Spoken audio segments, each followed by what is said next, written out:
Welcome to my channel. আজকে ভিডিওতে যেটা দেখাবো সেটা হচ্ছে কিভাবে fixed asset master data create করতে হয়।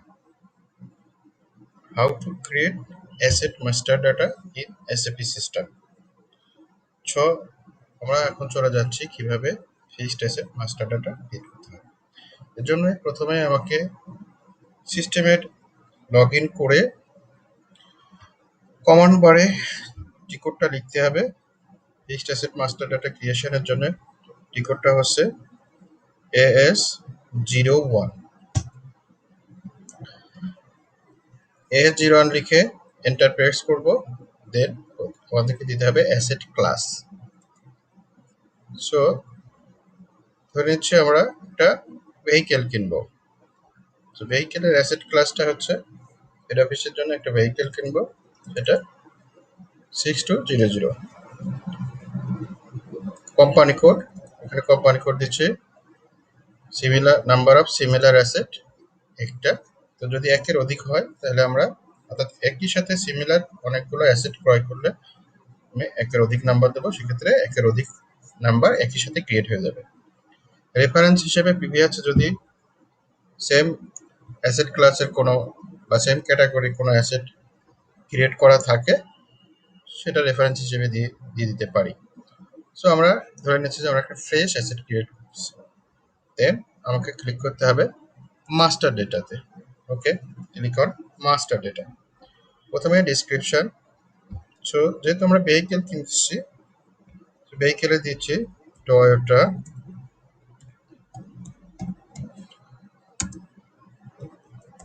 Axio 202 model number 2020। এটা হচ্ছে অ্যাসেটের মেইন ডেসক্রিপশন। তারপর এখানে যদি আমাদের কোনো ইনভেন্টরি নাম্বার থাকে তাহলে দিব কোয়ান্টিটি একটা, দেন ইউনিট অফ মেজার ইচ ইয়ে। তারপরে এখানে আসছে লিস্ট অন ইনভেন্টরি নোট। তো এই অ্যাডিশনাল অনেক ইনফরমেশন আছে, যে ইনফরমেশনগুলো আমাদের জানা থাকবে সেটা আমরা দিব, বা পরবর্তীতে মাস্টার ডাটা আমরা ইনফরমেশন আপডেট করে নিতে পারবো। নেক্সট ট্যাবে যেতে হবে, সেটা হচ্ছে টাইম ডিপেন্ডেন্ট। এখানে যে কাজটা আমাদের করতে হবে, প্রথমে দিতে হবে কস্ট সেন্টার। কস্ট সেন্টার হচ্ছে অর্থাৎ এই অ্যাসেটটা ডেপ্রিসিয়েশন যে কস্ট সেন্টারে পোস্ট হবে সেই কস্ট সেন্টার দিতে হবে। এখানে আমাদের কোম্পানি কোড 1100। সো 1100 এর একটা কস্ট সেন্টার এখানে আমরা বসিয়ে দিচ্ছি। 1100 এর কস্ট সেন্টার প্লান্ট, যে প্লান্টে থাকবে আমরা প্লান্ট দিব 1100 এর জন্য আমাদের প্লান্ট আছে একটা। এখানে লোকেশন, রুম, এটা আরো অনেক ইনফরমেশন দিতে পারবো। যতদূর ইনফরমেশন আমাদের জানা থাকবে ততদূর দিব, না হলে পরবর্তীতে আমরা এটা আপডেট করে নিতে পারবো। এবার অ্যালোকেশন ট্যাব, এই ট্যাবে মূলত আমাদের কিছু কোনো ইনফরমেশন দেওয়া নেই, এটা স্কিপ করে যাব। তারপর আসছে অরিজিন। অরিজিনের এখানে আসছে প্রথমে ভেন্ডর। যেহেতু আমরা এখন অ্যাসেট কিনি না, সো এই মুহূর্তে আমরা ভেন্ডরের ইনফরমেশন দিতে পারবো না, বা জানা থাকলে দিব, কোনো সমস্যা নেই। ম্যানুফ্যাকচারার যদি আমরা না জানা থাকে তাহলে আমরা দিয়ে দেবো টয়োটা কর্পোরেশন। টয়োটা কর্পোরেশন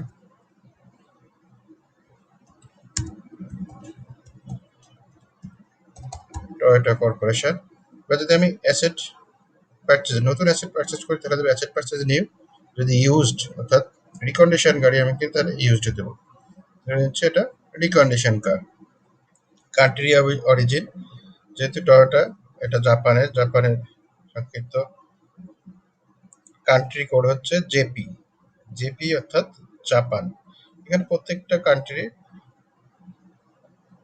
দুইটা ডিজিটের একটা কান্ট্রি কোড করা আছে, সেটা হচ্ছে জাপান। টাইপ, টাইপে যদি আমাদের এটা কোন টাইপ, এটা আমরা টাইপ লিখতে পারি অরিজিনাল অ্যাকুইজিশন আর অরিজিনাল ভ্যালু। তো এই ইনফরমেশন যেহেতু আমরা মাস্টার ডেটা ক্রিয়েট করছি, এর মধ্যে ইনফরমেশন জানা থাকলে আমরা দিব, না থাকলে দেওয়া দরকার নেই। এরপরে নেট ও ট্যাক্স, এখানে আমাদের কিছু করার নেই। ইন্স্যুরেন্স, যেহেতু গাড়িটা এখনো কেনা হয় না, সো ইন্স্যুরেন্স সংক্রান্ত ইনফরমেশন এখানে এই মুহূর্তে আপডেট করবো না, পরবর্তীতে আমরা আপডেট করে নেবো। লাস্ট ট্যাব যেটা, সেটা হচ্ছে ডেপ্রিসিয়েশন এরিয়া। ডেপ্রিসিয়েশন এরিয়া, এখানে প্রথমে আসছে ডেপ্রিসিয়েশন কি, অর্থাৎ এই অর্গানাইজেশনের জন্য আমাদের চার্ট অফ ডেপ্রিসিয়েশনের যে কিটা ইউজ করা হয়েছে, অর্থাৎ আমরা ডেপ্রিসিয়েশনটা কোন মেথডে চার্জ করব সেই মেথডটা এখানে আমাদেরকে সিলেক্ট করে দিতে হবে, যেটাকে বলা হচ্ছে ডেপ্রিসিয়েশন কি। তো আমাদের এখানে আমরা যে ডেপ্রিসিয়েশনের জন্য যে মেথডটা ইউজ করছি সেটা হচ্ছে ডেপ্রিসিয়েশন অন ইউজফুল লাইফ, একটা zero depreciation, depreciation on useful life. আমরা এটা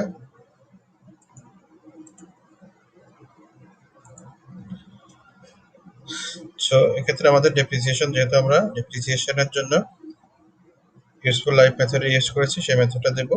তারপর দেবো ইউজফুল লাইফ, অর্থাৎ এই অ্যাসেটটা কত বছর আমরা ইউজ করতে পারবো। ধরে নিচ্ছি এটা 10 ইয়ার্স।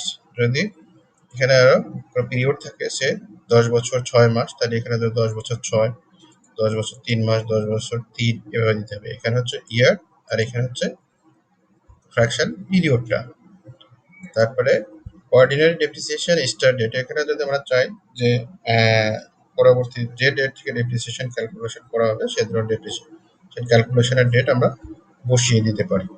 বাট যেহেতু আমরা ইউজফুল লাইফ ইউজ করছি আর সিস্টেমে অটোমেটিক্যালি একটা প্রসেস দেয়া থাকে যে যে আপনার ডেপ্রিসিয়েশনটা কখন থেকে রান হবে। সে কোনো অ্যাসেট যদি পারচেস করা হয় 1 তারিখে, আবার কোনো অ্যাসেট যদি পারচেস করা হয় মাসের 20 তারিখে বা 25 তারিখে, তাহলে সেটা ডেপ্রিসিয়েশনের জন্য সে কোন মেথডটা ফলো করবে।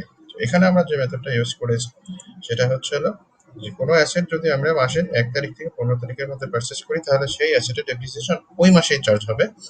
আর কোনো অ্যাসেটের যদি মাসের 15 থেকে 16 থেকে 31 তারিখের মধ্যে পারচেস করা হয়, সেক্ষেত্রে ওই মাসে রানিং মাসে ডেপ্রিসিয়েশন চার্জ হবে না, সেটা হবে পরবর্তী মাসের 1 তারিখ থেকে ডেপ্রিসিয়েশন চার্জ হবে। তো এটা আসলে স্ট্র্যাটেজিক্যাল ডিসিশন, এটা কোম্পানি টু কোম্পানি ভেরি করবে। ম্যানেজমেন্ট ডিসিশন যে কোম্পানির জন্য যে ডিসিশন নেবে সেটাই প্রযোজ্য হবে। তো মোটামুটি আমাদের এই ইনফরমেশনগুলো বসাতে হবে। জেনারেল ট্যাব মূলত আমাদের 4টা ট্যাবে কাজ করতে হবে। General tab, time independent, origin, depreciation area. তো ইনফরমেশনগুলো বসানোর পরে আমরা এখানে দিব সেভ। সেভ দিলে আমাদের এখানে যেটা যাবে স্ক্র্যাপ ভ্যালু, অর্থাৎ 10 বছর যে ইউজফুল লাইফ দিয়েছি 10 বছর পরে এই অ্যাসেটটার স্ক্র্যাপ ভ্যালু কত হবে। হ্যাঁ, তো স্ক্র্যাপ ভ্যালু আমরা যেহেতু আমরা ইউজফুল লাইফ ইউজ করছি 10 বছর পরে, ধরে নিচ্ছি যে এই অ্যাসেটটার 10 বছর পরে এটা ভ্যালু জিরো হয়ে যাবে, রেসিডুয়াল ভ্যালু জিরো হয়ে যাবে। তো জিরো তো কোনো ভ্যালু হয় না, সেক্ষেত্রে আমরা 1 টাকা বসিয়ে দিতে পারি অথবা পার্সেন্টেজ দিতে পারি, যে ক্ষেত্রে যেটা প্রযোজ্য। ওকে, এবার এখানে স্ক্র্যাপ ভ্যালু 1 টাকা বসানোর পরে আমরা সেভ দিয়ে দেবো। সেভ কি হলো, এখানে একটা অ্যাসেট ক্রিয়েট করে হলো, অ্যাসেট মাস্টার ডাটা ক্রিয়েট হয়ে গেল।